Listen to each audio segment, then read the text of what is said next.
Boa noite, começou? 29 de março de 2019.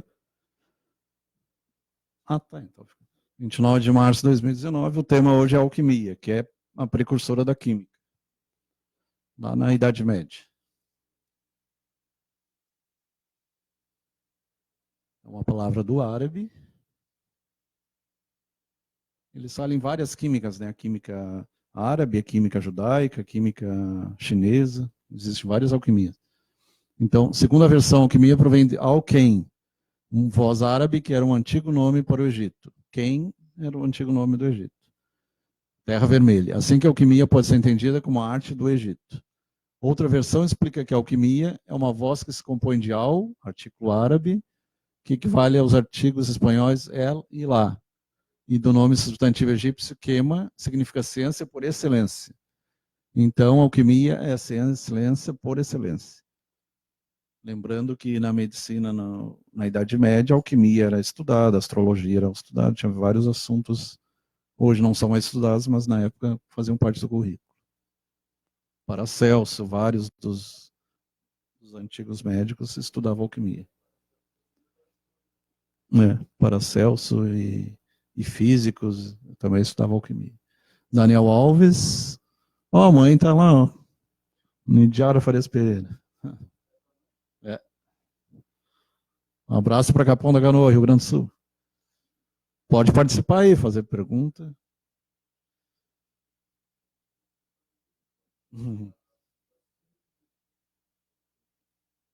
Professor de português. Então é a ciência por excelência e ao mesmo tempo é a precursora da química. O tempo e o propósito. Corresponde ao conjunto de práticas e doutrinas desenvolvidas, principalmente durante o período da Idade Média. Se punha como objetivo a transmutação dos metais em ouro e prata. E por trás tinha a transmutação mental também, moral, a transformação interior do pesquisador.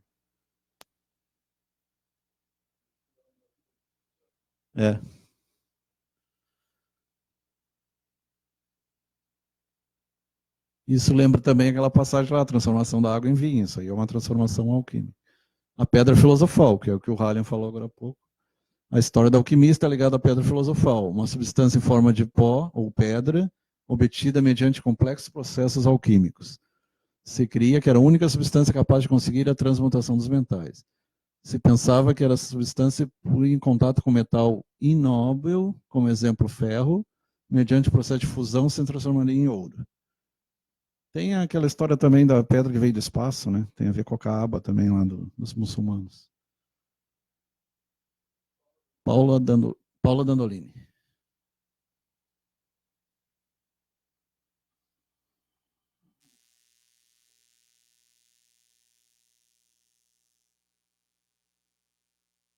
A Pedra Filosofalis. O elixir da vida. Segundo os alquimistas, consistia uma substância líquida ou beberragem que ao bebê-lo prolongava a vida das pessoas. Aí temos Saint Germain, temos algumas figuras na história que provavelmente tinham esse domínio. Nicolas Flamel, que foi famoso, e entre outros pesquisadores. Inclusive Isaac Newton. Cagliostro, entre outros.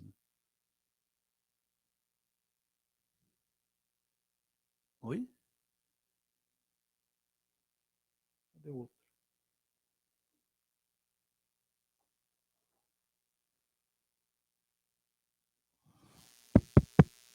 Boa noite, Flávio. Boa noite aos nossos telespectadores.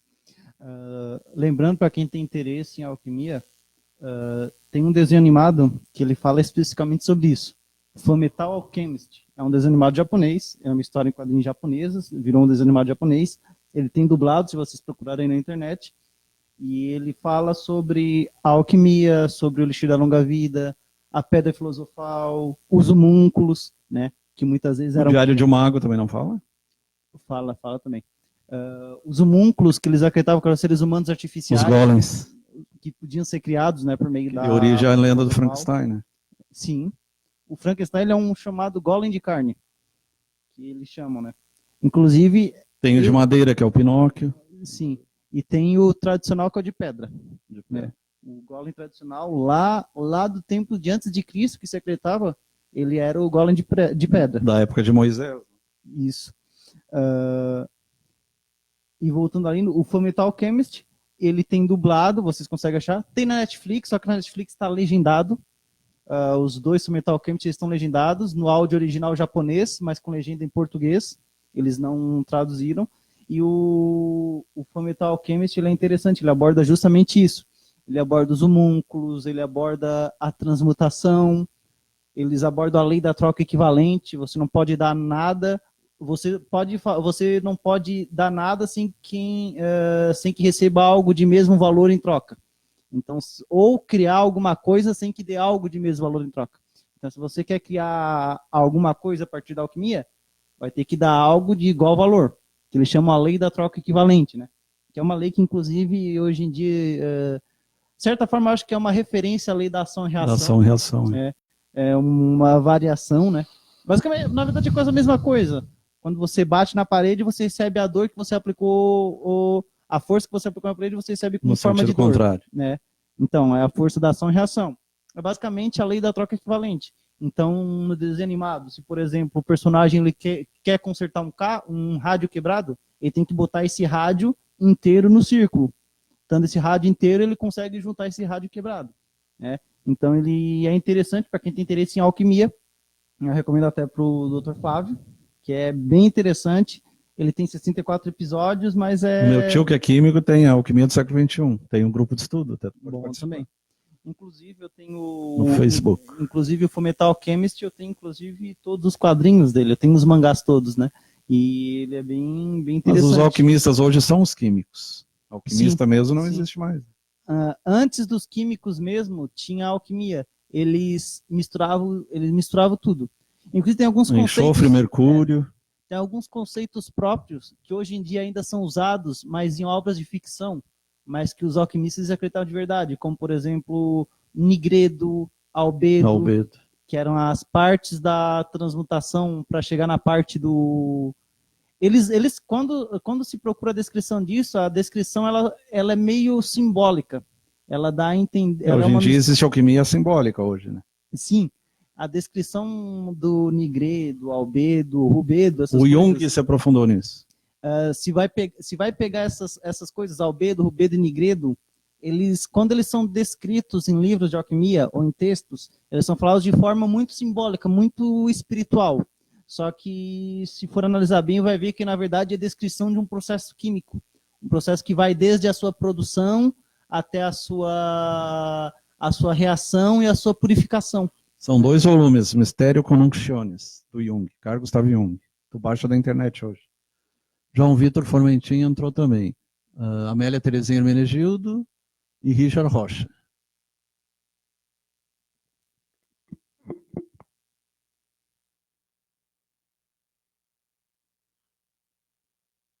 O tio trabalha com química inorgânica.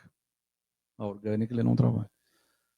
Um alquimista famoso. Ali tem Nicolas Flamel, era um dos mais famosos.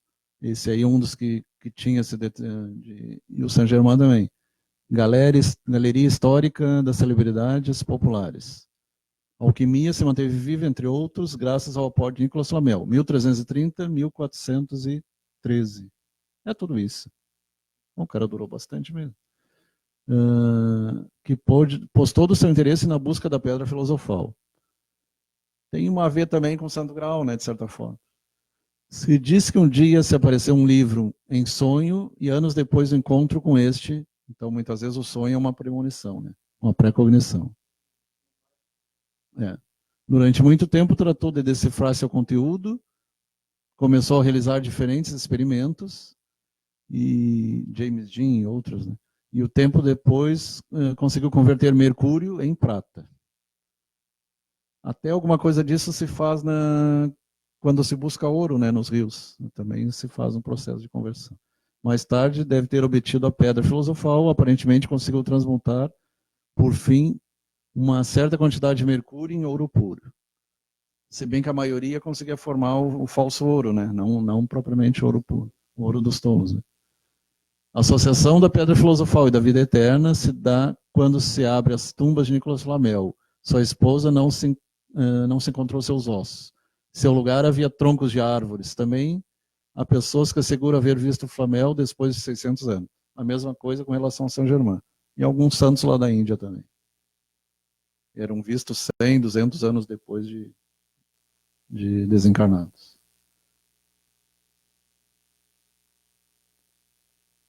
Ainda que não se chegou a descobrir a pedra filosofal e o elixir da vida, a alquimia foi uma das principais precursoras da ciência química moderna. Devemos aos antigos alquimistas descobrimento de muitas substâncias e processos são pilares fundamentais de atuais indústrias químicas, metalúrgicas e se baseou toda a alquimia medieval. Então, muitos processos foram passados para a química mesmo. Negredo, albedo e todos aqueles processos.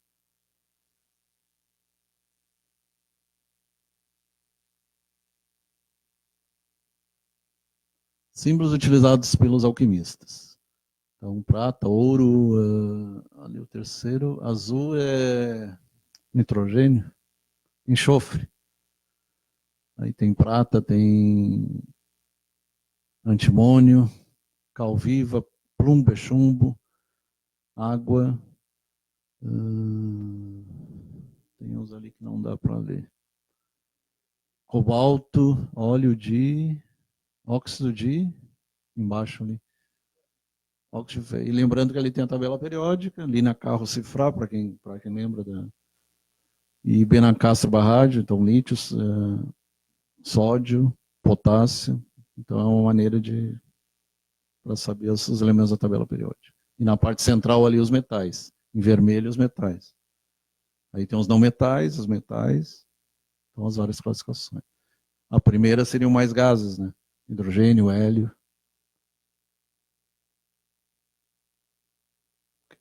O que tu está procurando aí?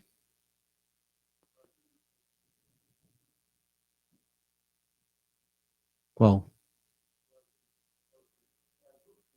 Azufre e enxofre. Níquel, embaixo tem níquel. Só para... O quarto é água. Acho que está muito pequeno, o Flávio não está conseguindo ler dali, mas eu vou falar na ordem, de cima para baixo, da esquerda para a direita. Ouro, platina, enxofre, prata, arsênico, níquel, esse na segunda linha, né? Na terceira linha, cobre, antimônio, cal viva. Na quarta linha, plomo, chumbo, estanho, água. Mercúrio. Na antepenúltima, mercúrio, bismuto e ar. Na penúltima linha, ferro, zinco, eu acho que é zinco, né? Zinco. Fogo, terra, fogo, água e ar. E na última é o carbono, cobalto e óxido de ferro. E do lado tem, como o falou, né, a tabela periódica. Tabela periódica, que foi sonhada, né? Bem interessante a história. Foi sonhada. Mendeleev, né? Mendeleev.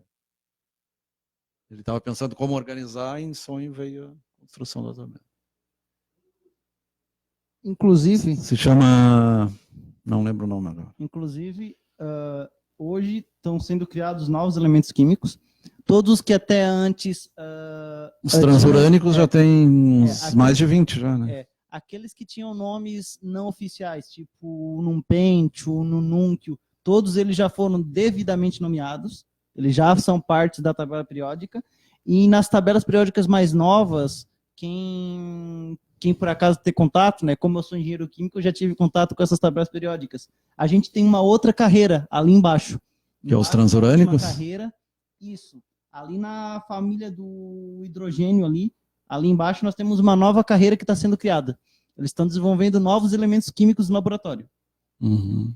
Então é bem interessante, né? Porque a química ela está o tempo todo se modificando. Na verdade, eu acho que é correto dizer que a química é o que mais avança todos os anos, a área da química. Porque tudo que a gente tem em biologia, os avanços que a gente tem, na verdade, são avanços na bioquímica, né? Sim. Remédio, essas coisas, né? Então, a química é uma das que mais avança todos os anos, né? Todos os anos, tecnologias e indústrias novas, a maioria delas tem algo de química envolvida, né? Então, é bem interessante.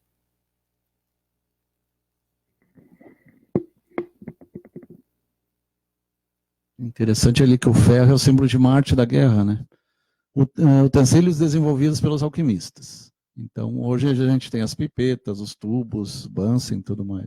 E antigamente tinha os retortas e aqueles utensílios da época lá. Daqui também não dá para ler.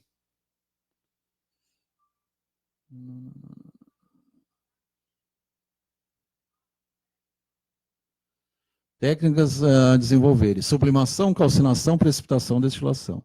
Sublimar é transformar em gás, né? Calcinar seria calcificar. Sublimar é quando ele passa do sólido para o gasoso. Para o gasoso. É o que acontece com a naftalina, por exemplo. E gelo seco. Isso. Calcinar seria... É revestir com cálcio, né? Calcificar. Ou botar cálcio, né? Na substância. Precipitação é um processo que é utilizado para... geralmente eles usam... Análise de gases, né? Isso. E na precipitação, quando bota duas substâncias, a gente tem uma substância mais sólida que vem para baixo e a líquida fica em cima. Para separar os elementos. É. Então é uma técnica de separação. E a destilação também é uma técnica. Que é usado na dessalinização da água do mar. Sim. E a destilação, ela também é uma técnica de separação. Todas essas são utilizadas hoje em dia ainda na química. Destilação e precipitação são muito utilizados em laboratório. Cachaça, uísque, todos esses. Basicamente. E também muito usada na homeopatia.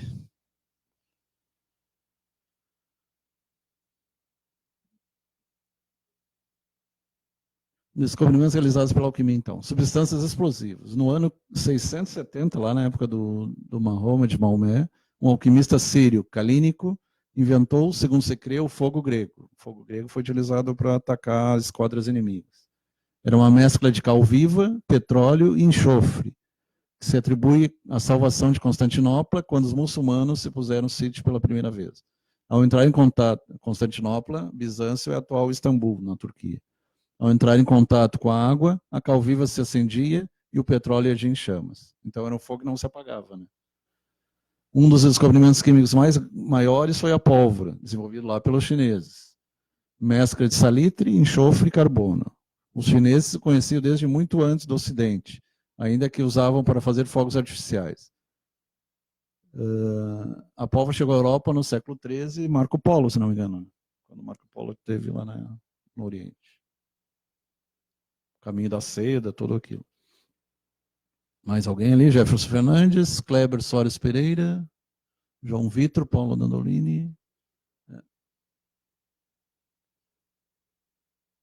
Então, fogo grego. Cal, petróleo e enxofre. E a pólvora, salitre, enxofre, carbono. Descobrimentos também, um fóssil realizado por Henning Brandl ao redor do ano 1669.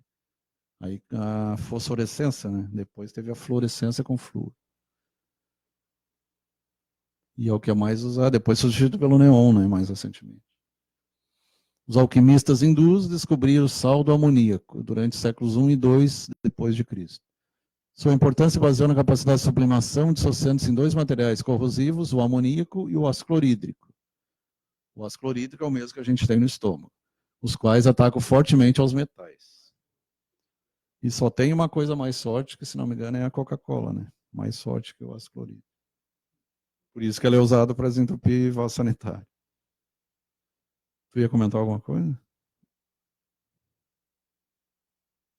Amoníaco e ácido clorídrico, o HCl, né? O amoníaco é o NH2, NH3? Não lembro agora, NH2. Né? O primeiro ácido mineral descobrido foi provavelmente o ácido nítrico. Esse aqui é o NOH. NO2, né? Feito da destilação do salitre, vitríolo, NH4OH. E o alumbre, o que é alumbre?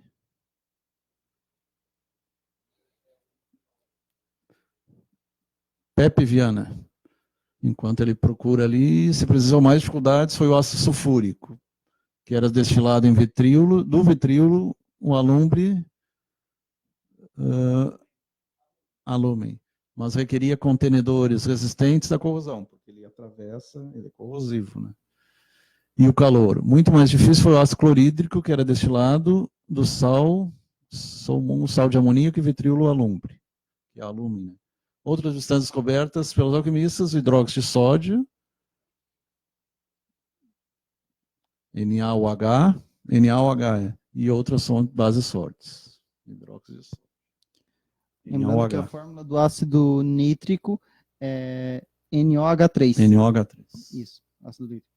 E o hidróxido de... H2S... tá ali, SHOH. O hidróxido de sódio é a soda cáustica. Soda cáustica. E o ácido fúrico é o SH? SH é sulfidrila. HNO... Deixa eu só pegar aqui a forma do hidróxido de sódio é NaOH. Isso. NaOH3, se não me engano. Isso. E o ácido sulfúrico é SH, acho que é SOH, uma coisa assim.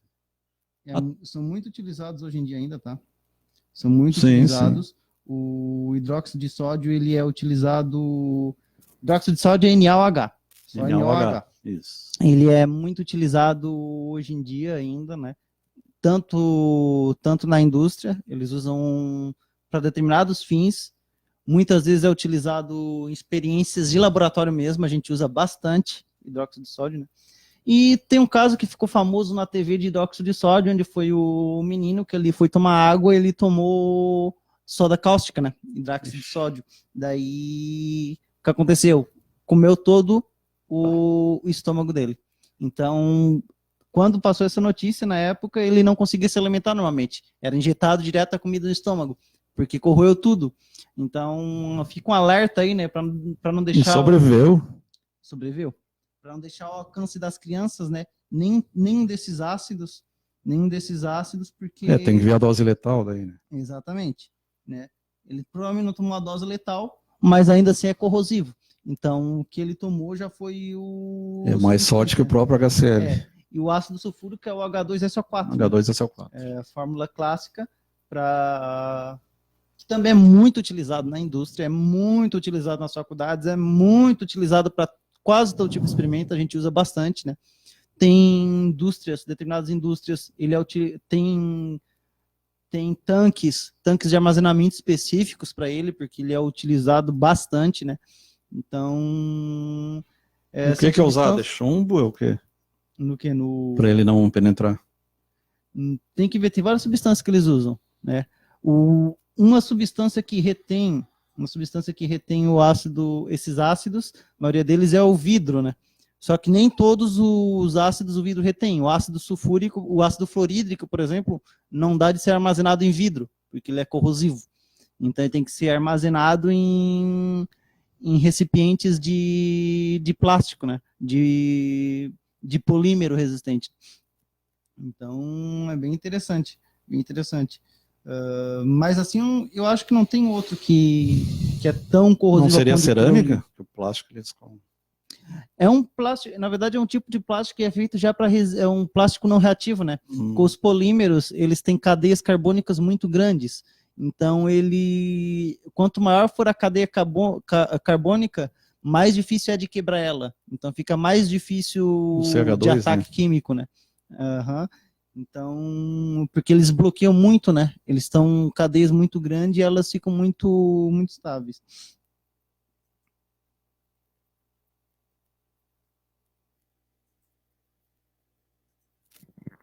O HCl é o nosso ácido clorídrico do estômago, o mesmo que é produzido no estômago. Pode-se transmutar substâncias? Atualmente, científicos podem realizar a tão apreciada transmutação com a ajuda de um acelerador de partículas e reações nucleares. Claro que aí tem aquele risco de produção de antimatéria, todo aquele risco. Ainda que hoje em dia cada átomo de ouro produzido desta forma custaria milhões de vezes seu valor comercial. É um negócio muito caro. É o acelerador de hadrons lá de Genebra e outros laboratórios aí pelo mundo. Se pode prolongar a saúde? A saúde e a elaboração de medicamentos e vacinas tem permitido que a vida, por meio de uma pessoa, a vida média, em torno de 75 anos. Outras épocas, era entre 45 e 50 anos.